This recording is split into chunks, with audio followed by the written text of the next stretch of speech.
Engkaulah alat kasih-Nya, memancarkan segenap cintanya, beri kami semangat untuk melayani.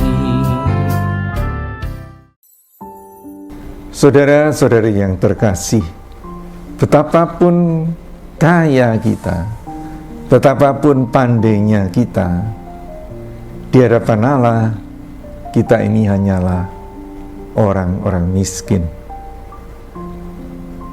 Inilah yang perlu sungguh-sungguh kita camkan, kita resapkan. Hidup di hadirat Allah berarti menyadari kemiskinan kita di hadapannya, tapi sekaligus juga kekayaan kita karena anugerah Tuhan. Bukan hanya sekali, tapi setiap kali, setiap hari kita itu menerima anugerah dari Tuhan. Bersama Daniel kita diajak untuk berdoa dengan penuh kerendahan hati dalam bacaan pertama. Doa orang miskin di hadapan Allah. Dan dalam doa itu Daniel mengungkapkan keinginannya. Kami mengikuti Engkau dengan segenap jiwa. Dalam kemiskinan kita, dalam kerendahan hati kita, kita mau mengikuti Tuhan. Itulah yang perlu kita sadari, supaya kita berjalan bersama dengan Tuhan.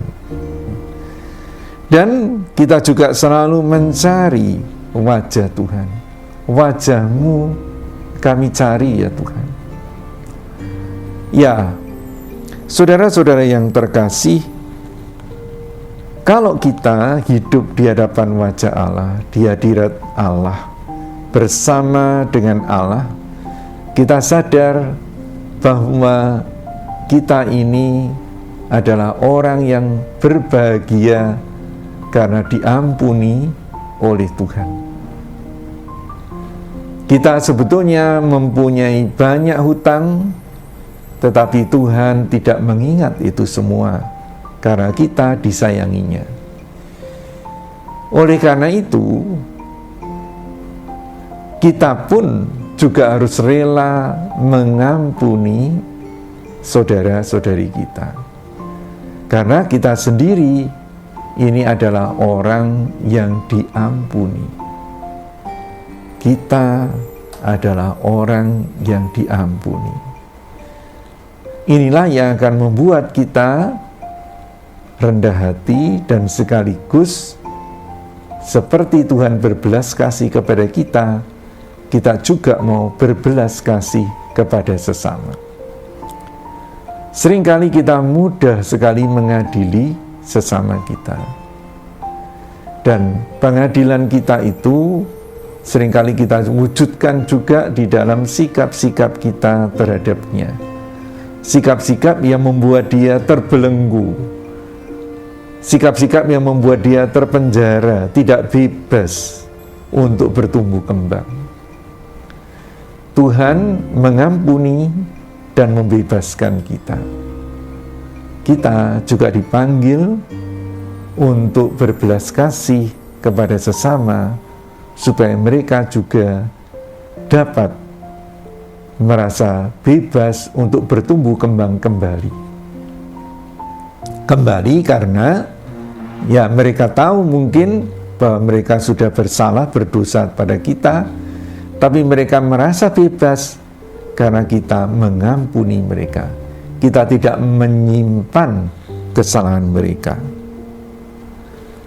Kalau kita hidup selalu berbelas kasih, sebetulnya kita tidak hanya membebaskan orang lain, kita membebaskan diri kita sendiri.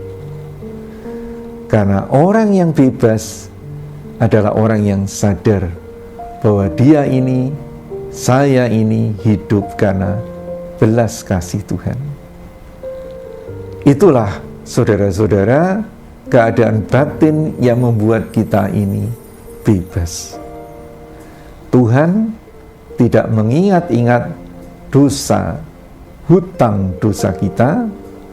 Ia berbelas kasih dan mau mengampuni kita. Tapi Tuhan juga mau supaya kita berbelas kasih dan mengampuni sesama. Sampai berapa kali? Sampai tidak terhitung, karena Tuhan juga berbelas kasih kepada kita bukan hanya sekali, tapi berkali-kali. Selamat berbelas kasih, selamat menikmati hati yang bersih dan bebas bersama belas kasih Tuhan. Amin. Aku diutus untuk mengasihimu Bapa, dan